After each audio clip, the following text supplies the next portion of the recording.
Hello everyone. तो आज हम लोग कर रहे हैं RTX 300 का लॉन्ग टर्म रिव्यू। तो मेरे फ्रेंड ने लिया था RTX 300, तो आज उससे सीखेंगे कि बाइक कैसा है एंड ऑल। हेलो, आज हम रिव्यू करने जा रहे हैं RTX 300 के। फर्स्ट ऑफ ऑल बढ़िया बाइक है।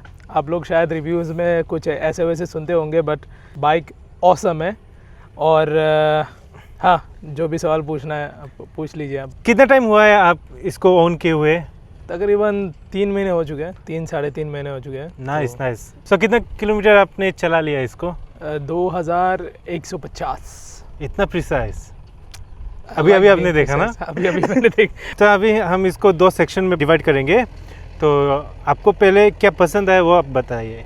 तो पहली बात तो ये है कि इसका road presence, the fit and finish इतना बढ़िया है और it looks like a big motorcycle. Bike दिखने में बहुत बड़ा है, इसलिए इसका road presence perfect.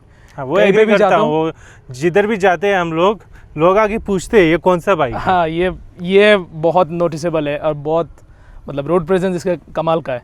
Second features मैं बताऊंगा, इसका हेडलाइट बहुत ब्राइट है। फॉग लाइट का कोई भी ज़रूरत नहीं है। अगर कहीं पे भी आपको जाना पड़े और आपको लगे कि फॉग लाइट का ज़रूरत पड़ेगा इस मोटरसाइकिल में, no, I can agree with that, because ये जब मेरे पीछे अपर मार के चलाता है ना, तो ऐसा लगता है मेरा आँख उधर फ्लैश बैंग मार रहा है। तो ये आई कैन अंडरस्टैंड। हाँ, और तीसरी बात मुझे सबसे बढ़िया लगा इसका है सस्पेंशन। कच्चे रास्ते में चलाइए, आप अच्छे रास्ते में चलाइए, कोई इशू नहीं है, बढ़िया है, कुछ भी महसूस नहीं होता। हाँ, और एक चीज़ है, अगर आपको बेस्ट मतलब एक्सपीरियंस चाहिए इसके सस्पेंशन से, कोई भी गंदा रास्ता मिले आपको अटैक करना पड़ेगा। जब भी गंदा रास्ता मिले आपको और तेज़ी से जाना पड़ेगा। अगर धीरे चलाना चाहूँ तो तभी इतना फील नहीं होता, फिर भी तेज़ी से चलाने से और भी बढ़िया लगता है, वही बोल रहा हूँ मैं। हाँ, बहुत सारे रिव्यूज़ में आप देखेंगे विंड बफेटिंग के बारे में, मुझे ऐसा नहीं लगा। आई एम 5'7", विंड बफेटिंग यहाँ कोई इशू नहीं लगा मुझे।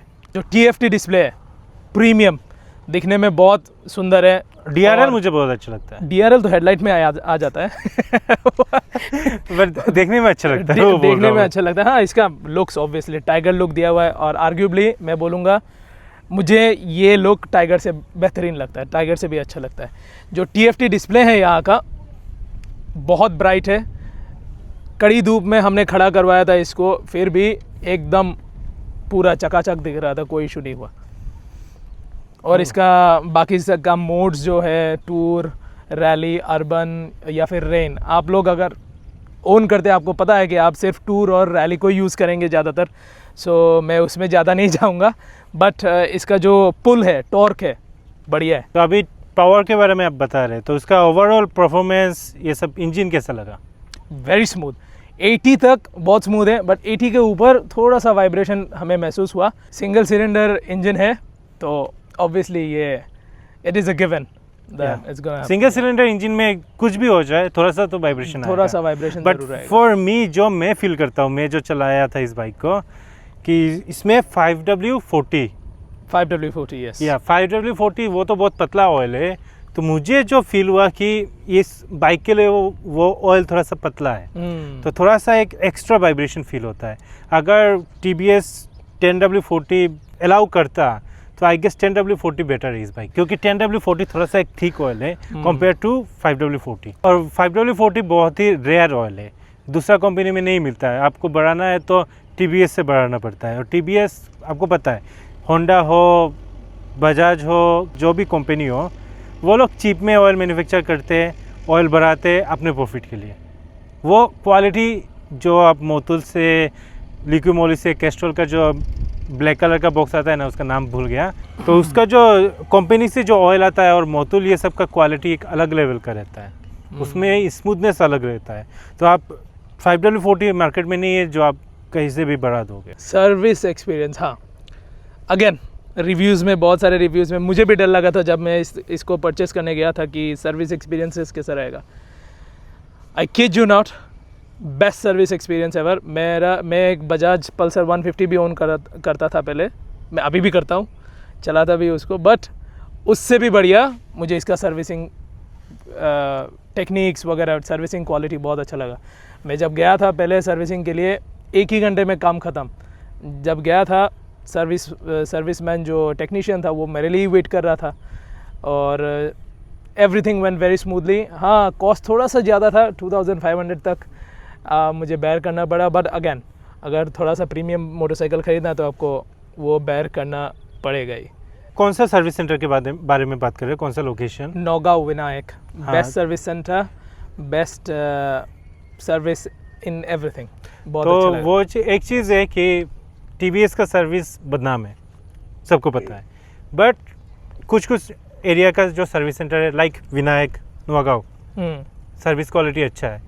तो आपका जो एरिया है उसमें सर्विस क्वालिटी कैसा है वो पहले आप जज कर लेना, उसके बाद बाई करना। इसके बाद वेटिंग पीरियड भी है। बहुत लोगों को अभी तक शायद मोटरसाइकिल नहीं मिला है। मेरा वेटिंग पीरियड था 1 month, around 2 month approximately. No 1 month 20 days हाँ, तो अप्रोक्सीमेटली 2 मंथ ही हुआ ना। 1 मंथ 20 डेज। विश्वास नहीं हुआ पहले जब मुझे कॉल आया था कि आपका बाइक आ चुका है, बट आई गेस लकी था मैं, इसलिए बहुत जल्दी मिल गया। जनवरी में जिस लोगों ने बुक किया उन लोगों को नहीं मिल रहा है, बट इसने शायद एंड ऑफ जनवरी बुक किया था, एंड ऑफ फरवरी या एंड ऑफ फरवरी पे बुक किया था, उसको 1 मंथ एंड 20 डेज में मिल गया, टू बी प्रिसाइज। तो अभी आ गया डिसएडवांटेजेस में। डिसएडवांटेज में मैं ज़्यादा कुछ नहीं बोलूँगा। हाँ, ये वाइब्रेशन का थोड़ा इशू है 80 का बाद, वो तो हमने डिस्कस कर लिया कि सिंगल सिलेंडर इंजन है, ऑब्वियसली थोड़ा सा वाइब्रेशन रहेगा। इसके बाद और एक चीज़ मैं दिखाऊंगा, गंदा बहुत होता है। इधर आ जाइए अगर आपको आना है। सिर्फ 10 मिनट के राइड के बाद ये हालत हो चुका है मोटरसाइकिल का। सो आई डोंट नो ये डिज़ाइन फ्लॉ है या और कुछ, बट ये गंदा बहुत जल्दी हो जाता है। स्पेस टेक्नोलॉजी हम लोगों का रोड है ना, इसका ही फॉल्ट है, समझे। एक चीज़ मैं बताऊंगा आपको, टीवीएस का ये चीज़ फिक्स करना बहुत ज़रूरी है आरटीएक्स के लिए। इजी फिक्स है, बट जो धूल मिट्टी है ज़्यादातर आपका स्प्रिंग में जाके, मोनोशॉक स्प्रिंग में लग जाता है जाके, तो इससे इशू क्या होगा, कुछ दिन बाद आपका सील ख़राब हो जाएगा। तो इसके लिए बहुत एक अनोखा चीज़, कौन सा कंपनी मुझे पता नहीं, इसने बनाया, एक रबर का टुकड़ा है, यहाँ जब लग जाता है, वो ज़्यादा नहीं 300-400 रुपये में मिल जाएगा आपको। ये ऑब्वियसली आपको इन्वेस्ट करना I think will be very good, तो आपको ये इसमें इन्वेस्ट करना चाहिए। तो ये क्या करता है, मोनोशॉक मोनोशॉक स्प्रिंग जो है उस पर मिट्टी नहीं गिरने देता, और ऑब्वियसली स्प्रिंग का लाइफ टाइम बहुत इंक्रीज़ कर लेता है। तो और कोई कौन सा आपको लगा? वैसे तो यही दोनों कौन से है। इसके बाद सिर्फ एक ही बार मुझे क्रूज़ कंट्रोल में एरर मिला, और एक कौन है इसमें, वो है इस मोटरसाइकिल का inbuilt map mirroring system. TVS को सीरियसली कंसिडर करना चाहिए। जो ऐप उन्होंने रेकमेंड किया डाउनलोड करने के लिए, उसमें बग्स है कि नहीं वो फिक्स करने के लिए। It is the worst app ever. हाँ, कुछ बेसिक इन्फॉर्मेशन मिल जाएंगे, बट मिररिंग के लिए बहुत ही वाहियात है। मैंने शायद 30 बार से ज़्यादा कोशिश किया मैप मिररिंग ऑन करने के लिए, बट 30 बार में सिर्फ 3 ही बार काम किया है। हाँ, हालांकि टर्न बाय टर्न ऑब्वियसली काम करता है, मैप मिररिंग बहुत ही रेयरली काम करता है। तो आपने इस बाइक में क्या क्या एक्सेसरीज लगाया एक्स्ट्रा? जो बाइक आपने तो टॉप मॉडल लिया था, तो उसके बाद कौन सा एक्सेसरीज लगाया? मोटोरोर का गार्ड, इसके बाद इंजन गार्ड लगाया था मैंने, इसके बाद आई थिंक जस्ट वो छोटा सा जो मोनोशॉक सस्पेंशन में जो छोटा सा रबर का टुकड़ा है वही लगाया था, और कुछ नहीं। हाँ, ये बीक तो आता ही बीक तो मोटरसाइकिल के साथ ही आया था, वो एक्स्ट्रा ख़रीदना पड़ता है, बट हाँ बीक लुक को एनहांस करता है ज़रूर, वो मैं बताऊँगा। और कुछ एक्स्ट्रा लगाया नहीं।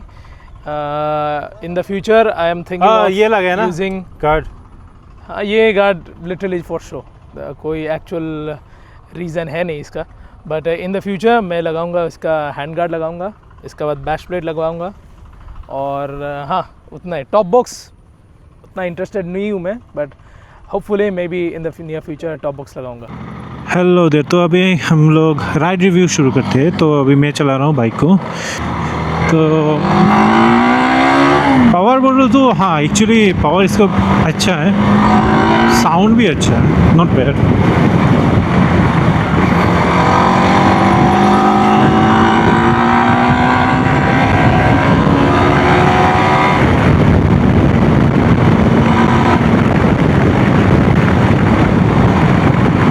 और सस्पेंशन भी गुड, नॉट बैड।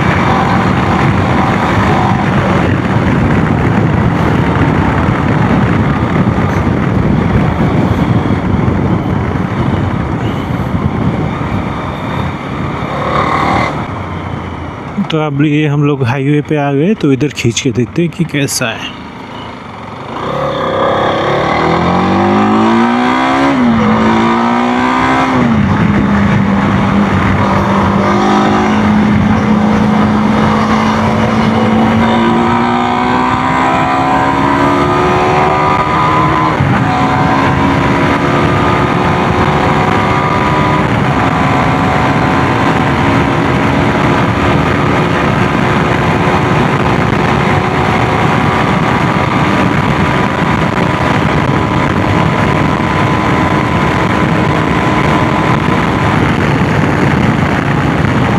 तो इसका टॉप स्पीड 144 km/h है। और वैसे तो स्टेबिलिटी बहुत अच्छा है, बट हाथ छोड़ने से हाँ थोड़ा सा राइट की तरफ खींचता है ये बाइक। तो बट स्टेबिलिटी बाइक का अच्छा है, जस्ट हाथ छोड़ के अभी नहीं चला पाएंगे। एंड वाइब्रेशन का बारे में बोलूँ तो नॉर्मली इतना ज़्यादा वाइब्रेशन नहीं है। हाँ थोड़ा सा वाइब्रेशन है, एक सिंगल सिलेंडर का जितना रहता है थोड़ा सा तो रहता है। अभी जैसे 7000 RPM पे हूँ, हाँ थोड़ा सा हो रहा है। 7000 RPM के बाद थोड़ा सा एक वाइब्रेशन फील होता है, उससे पहले इतना भी ज़्यादा वाइब्रेशन फील नहीं होता है। और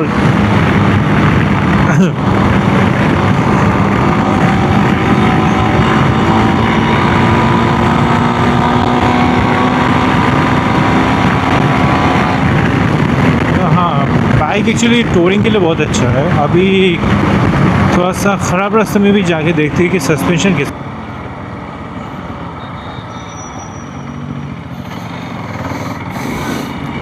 ये देखो, ये ब्रेक मारना पड़ेगा इसको, बट वो जंप कर दिया भाई। ये देखो कच्चा पेच में, पता ही नहीं चलता कि कच्चा पेच में चला रहा हूँ। Oh nice.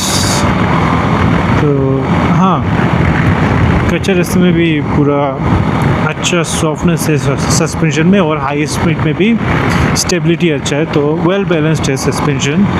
और ये बंदा इंडिकेटर बंद नहीं करता है, इंडिकेटर ओके बंद।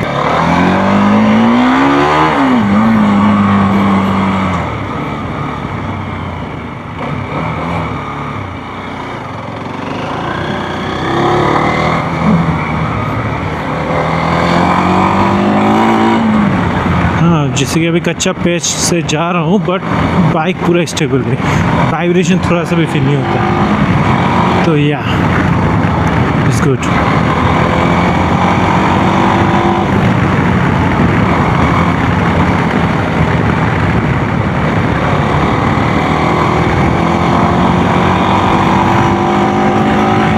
आप लोग ऐसे रास्ते में ऐसे मैं जिससे चला रहा हूँ वैसे मत चलाना, नॉट सेफ।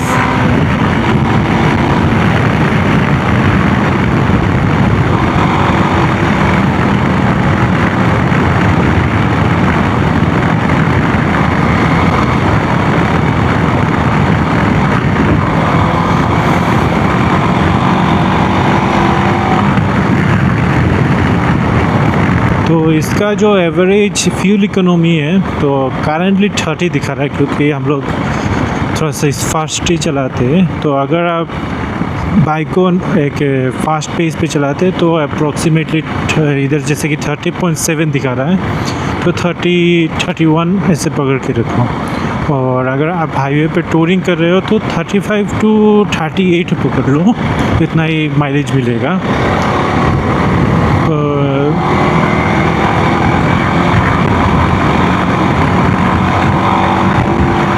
ओवरऑल बाइक अच्छा है। If you are deciding to buy it you can buy it. And about service experience, या TVS का जो सर्विस एक्सपीरियंस है हर जगह कंसिस्टेंस नहीं है। कई जगह पे अच्छा मिलता है, कई जगह पे अच्छा नहीं मिलता है। जैसे कि मेरा दोस्त नौगांव से सर्विसिंग कराता है, नौगांव असम, तो उधर में जो सर्विस सेंटर है वो अच्छा है, रेस्पॉन्स अच्छा देते हैं, टाइमली सर्विस करते हैं। बट हर जगह का सेम एक्सपीरियंस नहीं है। तो आप अगर डिसाइड कर रहे हो कि RTX लेना है तो पहले सर्विस सेंटर आपके जो एरिया में कैसा है, कोई आपका दोस्त TVS का बाइक परचेज़ किया है तो उनसे पूछ लेना कि सर्विस एक्सपीरियंस उस पर्टिकुलर लोकेशन का कैसा है।